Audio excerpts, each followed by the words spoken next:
అధ్యక్ష, నేను మొదటిసారిగా ఎన్నికైనటువంటి శాసనసభ్యుని.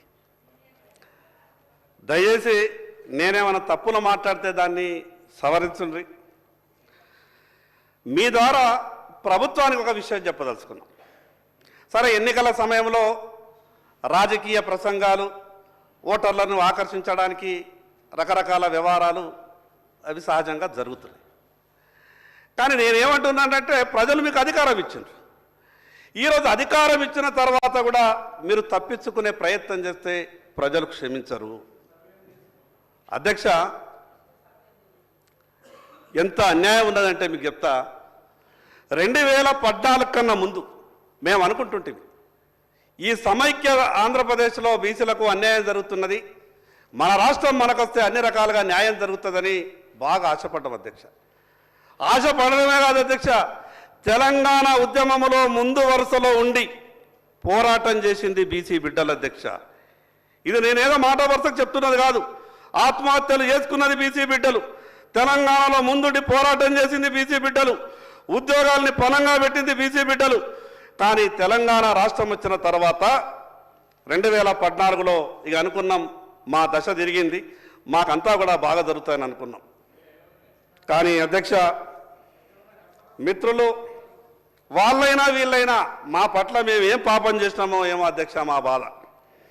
2014లో ఈ తెలంగాణ రాష్ట్రం వచ్చిన తర్వాత ఎంబీసీ అనే కార్పొరేషన్ ఏర్పాటైంది అధ్యక్ష.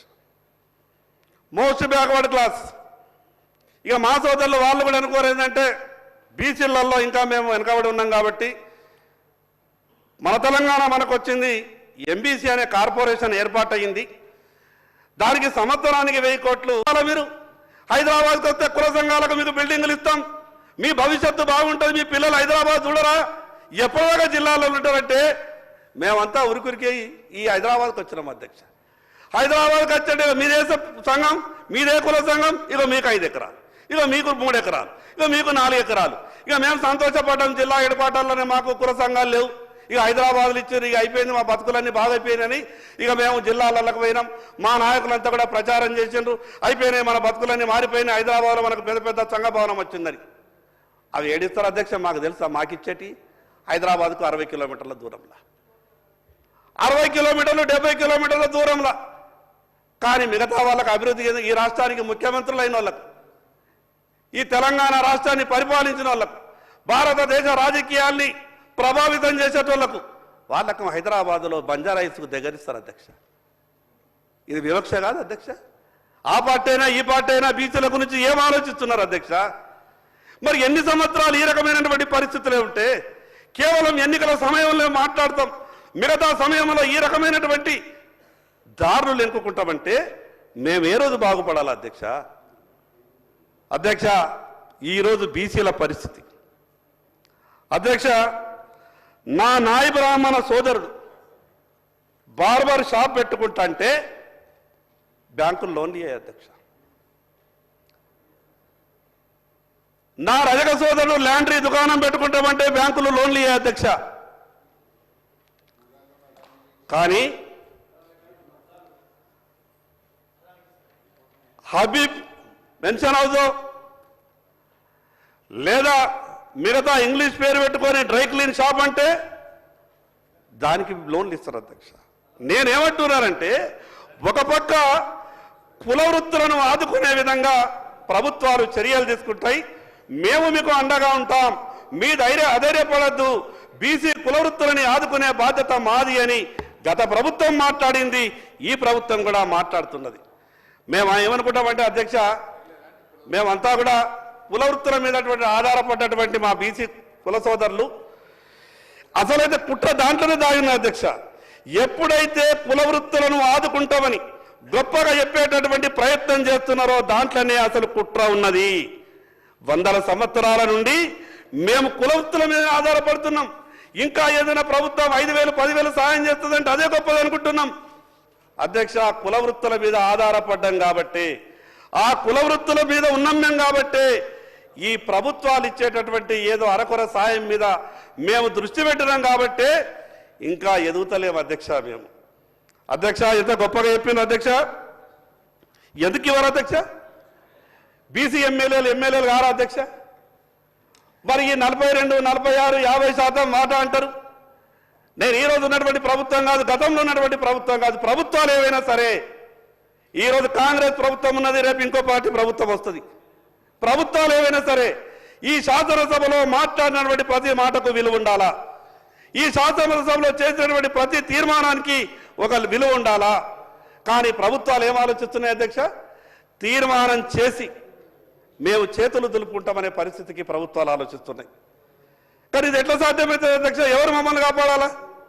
ఇక్కడ ఉన్నటువంటి ఈ ప్రభుత్వమే కదా, ఇచ్చిన మాట నిలబెట్టుకోవాల్సింది మీరే కదా. ఇంకో పక్క అధ్యక్ష, నేను ఈ మాట అంటే అక్బరుద్దీన్ గారు ఎక్కడ లేస్తారో అని భయం పడుతున్నది. अकबर भाई को मैं पहले बोल दूं, भाई अब थोड़ा सा सुनिए, मैं जो बोल रहा हूं ये लगा दिए पंचायत. पहले हम परेशान हैं. ముందేమన్నారు అధ్యక్ష? బీసీలు మీరు గాబరా పడకుర్రి, ముస్లింలకు ఇస్తున్నటువంటి రిజర్వేషన్లు కేవలం అవి విద్య కొరకే, మీ రాజకీయాలలో వాళ్ళు ఏమి రారు, మీ దగ్గరికి దరిదాపులలో ఏముండరు, మిమ్మల్ని ముట్టరు పట్టరు, మీరెందుకు పరిశాన్ అవుతారంటే మేము అనుకున్నాం అట్లనే ఉంటుందేమో అనుకున్నాం. ఇక ఏమైందల్లా అధ్యక్ష, ఇచ్చిన తర్వాత హైదరాబాద్లో బీసీ రిజర్వేషన్ ఉన్నటువంటి కార్పొరేటర్లు ఎవరైతున్నారో మీకు తెలుసు, మున్సిపాలిటీలో కౌన్సిలర్లు ఎవరైతారో తెలుసు. రిజర్వేషన్లు ఏమో బీసీలకు కూర్చుండేటోళ్ళేమో వేరే వాళ్ళు కుర్చీలో కూర్చుంటున్నారు. మరి ఇది ఎట్లా అధ్యక్ష? అసలు ఇంకోటి ఒక గొప్ప పదం తీసుకొచ్చారు అధ్యక్ష ఈరోజు ప్రభుత్వం. నాకు ఇది అర్థం కాలేదు అధ్యక్ష. ఈ బీసీలు అనేది కులాలు అనేది హిందువులలోనే కులాలు, ఇది కొత్తగా పదం తీసుకొచ్చారు. మరి నేనైతే ఇది ఎక్కడా చూడలేదు. హిందూ బీసీలు, ముస్లిం బీసీలు, ఇది ఎక్కడ పదం అధ్యక్ష? అసలు ఇది రాజ్యాంగం ఒప్పుకుంటుంది అధ్యక్ష? ఇటువంటి పదాలు వాడి ఈ రిపోర్టు మీరు బయట పెట్టి రేపు బీసీలకు ఎట్లా న్యాయం చేస్తారు అధ్యక్ష? హిందూ బీసీలు, ముస్లిం బీసీలు, అసలు ఈ రకంగా బీసీలు ఉంటారా? బీసీలు అనే పదం ఇది ఎక్కడైతే మీరు ఈ ప్రపంచంలో ఎక్కడ లేనటువంటి ఈ పదాన్ని మీరు జోడించిండ్రో ఇదొక్కటి రాలధ్యక్ష కోర్టులు కొట్టేటందుకు. ఇక రావాధ్యక్ష, రిజర్వేషన్లు రావాధ్యక్ష. కోర్టు ఒక్కసారి హైకోర్టు అయినా సుప్రీంకోర్టు అయినా హిందూ బీసీ, ముస్లిం బీసీ అనే పదం వాడిండ్రు అని ఒక్కసారి మామూలు వ్యక్తి ఒక పిటిషన్ ఎత్తేదారు అధ్యక్ష, వారం రోజులు ఇది కొట్టులు పోతాయి అధ్యక్ష. మరి తెలిసి చేస్తున్నారా లేదా అధికారుల తప్పిదమా? సరే ఇది ఎట్లన్నా కొట్టేసేది కదా, ఇది ఒక రోజుకి అసెంబ్లీకి కదా, ఏదో 4 కాగితాలు పెట్టేది కిరికిరి వస్తుంది, రేపో మాపో ఎలక్షన్ చేయాలని చెప్తున్నారా? మాకు అర్థమైతలేదు అధ్యక్ష. మీ ద్వారా నేను గౌరవ ముఖ్యమంత్రి గారికి విజ్ఞప్తి చేస్తా ఉన్నాను. నేను మొదలు ఒక మాట చెప్పిన అధ్యక్ష, మీరు కామారెడ్డిలో చేసినటువంటి డిక్లరేషన్ వల్ల మేము చాలా సంతోషపడ్డాం. మా ద్వారా మీకు విజ్ఞప్తి ఏం చేస్తున్నామంటే, మీరు రాజకీయంగా తప్పించుకునేటటువంటి ప్రయత్నం చేయకండి. ఇది మా పరిధి కాదు, కేంద్ర ప్రభుత్వం అని చెప్పి రాజకీయంగా మీరేదో దీంట్లోకి వెళ్ళి ఎస్కేప్ అయ్యే ప్రయత్నం చేయకండి. ఈరోజు కేంద్ర ప్రభుత్వమైనా మీకు అధ్యక్ష, నేను ఇంకో విషయం చెప్తా మీ ద్వారా గౌరవ ముఖ్యమంత్రి గారికి ఎంత అపారమైనటువంటి అనుభవం అంటే, ఈ భారతదేశంలో ఉన్నటువంటి ఏ కోర్టులు ఏ కేసులు కొట్టేసిర్రో లేదా ఉన్నటువంటి లొసుగులన్నీ మీద పూర్తిగా అవగాహన ఉన్నది అధ్యక్ష. 42% స్థానిక సంస్థల్లో ఇస్తామని అన్నప్పుడు ఈ ఉన్న ఇబ్బందులన్నీ కూడా మీకు తెలుసు. ఈ ఇబ్బందులు ఉన్నాయని తెలిసిన తర్వాత ఈ 14 నెలలలో మీరు చేయాల్సినటువంటి కార్యక్రమాలు చేయలేదు అధ్యక్ష. మీరు చేయాల్సినటువంటి కార్యక్రమాలు చేయని కారణంగా ఈరోజు స్థానిక సంస్థల పీరియడ్ అయిపోయింది, రేపో మాపో ఎన్నికలు. మీరు హడావిడి పడి ఈ రకమైనటువంటి తప్పుడు తడకలతోని నివేదిక తయారు చేస్తే దీన్ని కోర్టులు కొట్టేస్తాయి అధ్యక్ష.